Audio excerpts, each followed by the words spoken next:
queridos irmãos e queridas irmãs. Vamos mais uma vez unir os nossos corações. E quando nós unimos os nossos corações, isso tem que ter um sentido para nós. É possível unir os nossos corações porque temos algo em comum. Nós todos que aqui estamos, escolhemos Jesus como nosso guia, como nosso mestre e como nosso modelo. E isso faz com que tenhamos o mesmo denominador. É Ele que vai balizar a nossa caminhada. E precisamos entender que através da prece nós nos conectamos com Ele. A prece é a nossa senha. Quando eu, em qualquer situação de alegria, de tristeza, de ansiedade, de apreensão, eu consigo dizer: meu Pai que está no céu, esteja comigo e eu quero muito estar contigo. E aí quando eu digo que eu quero estar com Ele, eu devo saber o que é necessário para que eu esteja com Ele. É necessário que eu cumpra as leis divinas. E para que eu as cumpra, eu preciso conhecê-las. A primeira lei divina, acompanhando o decálogo trazido por Moisés, segundo os Espíritos, nós a chamaremos de lei de adoração. Adorar a chuva que molha o nosso chão, o sol que aquece os nossos ombros, a noite que nos faz descansar e o dia que nos dá a certeza de recomeçar. Adorar é me lembrar o tempo inteiro da presença do Criador, naquilo que Ele criou e naquilo também que Ele me permitiu que criasse. Adorar é não pensar só em Deus quando dele eu preciso, mas entender Deus como a razão principal da minha vida, da minha existência. Quando eu digo vida, não me refiro só quando estou aqui encarnada. Uma vez que meu espírito é imortal e eu vou continuar viva, mesmo não tendo mais corpo físico. Vou continuar viva mesmo morrendo.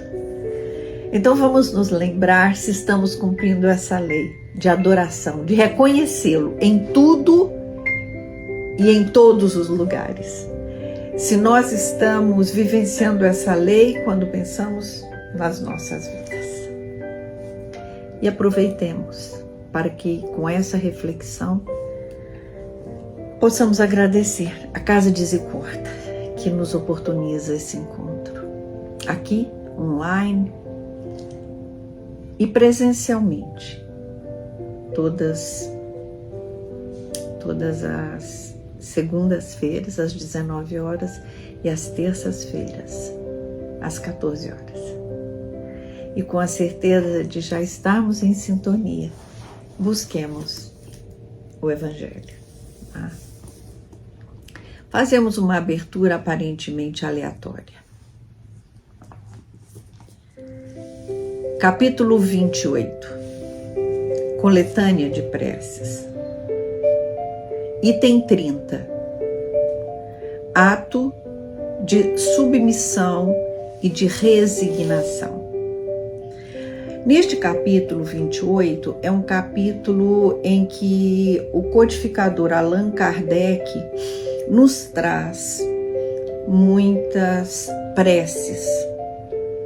Essas preces, elas são antecedidas por um prefácio que faz com que nós entendamos o significado dela. Então vamos ao prefácio desta prece, deste ato de submissão e de resignação. Diz assim o prefácio: quando nos acontece algum motivo de aflição, se lhe procurarmos a causa, muitas vezes descobriremos que é consequência da nossa imprudência, da nossa imprevidência, ou então de uma ação anterior. Em qualquer desses casos, não devemos nos queixar, senão de nós mesmos. Se a causa de um infortúnio independe completamente de qualquer ação nossa, ou é uma prova para a existência atual, ou expiação de falta de uma existência anterior. Neste último caso, ou seja, de ser a falta de uma existência anterior, pela natureza da expiação, poderemos conhecer a natureza da falta, visto que somos sempre punidos por aquilo por que pecamos. No que nos aflige, só vemos em geral o mal presente e não as consequências posteriores favoráveis que a nossa aflição possa ter. Muitas vezes o bem é a consequência de um mal passageiro, como a cura de uma doença é o resultado dos meios empregados para combatê-la. Em todos os casos, devemos submeter-nos à vontade de Deus e suportar com coragem as tribulações da vida, se quisermos que elas nos sejam levadas em conta e que se possam aplicar a nós estas palavras do Cristo, aspas, bem-aventurados os que sofrem, fecha aspas. E aí vem a prece. Então vejamos, antes da leitura da prece, vejamos aqui o que fala aqui, né, no prefácio. Aquilo que nos aflige, a dor que nos visita, e a dor pode ser uma doença, pode ser uma decepção, pode ser um sofrimento provocado por a dor de um querido do nosso coração. Então, quando nós sofremos este sofrimento, nós temos que entender que não há injustiça, não há vítimas. Então, eu estou vivendo uma coisa hoje que eu posso, eu falo, mas não é possível, eu não fui imprevidente, eu fiz tudo o que eu podia, tudo que estava ao meu alcance, ainda assim isso aconteceu? Sim. Mesmo você cuidando, mesmo você não buscando, isso aconteceu. Então eu posso entender que isso que eu estou experienciando como dor é consequência de algo que eu fiz anteriormente. Aí algumas pessoas que não estudam a doutrina dizem, então é assim, eu vim aqui só para pagar? Aqui não é uma questão de pagamento, é uma questão de oportunidade para que eu possa corrigir o erro que eu cometi, para que eu possa evoluir, para que eu possa, sofrendo às vezes aquilo que eu provoquei, entender como que é ruim fazer o outro sofrer, como que é difícil levar para o outro aquilo que eu não queria que trouxessem para mim. E às vezes precisamos de uma existência mais dura para ter essa compreensão. Agora vamos à prece. Meu Deus, és soberanamente justo. Todo sofrimento neste mundo há, pois, de ter uma causa e sua utilidade.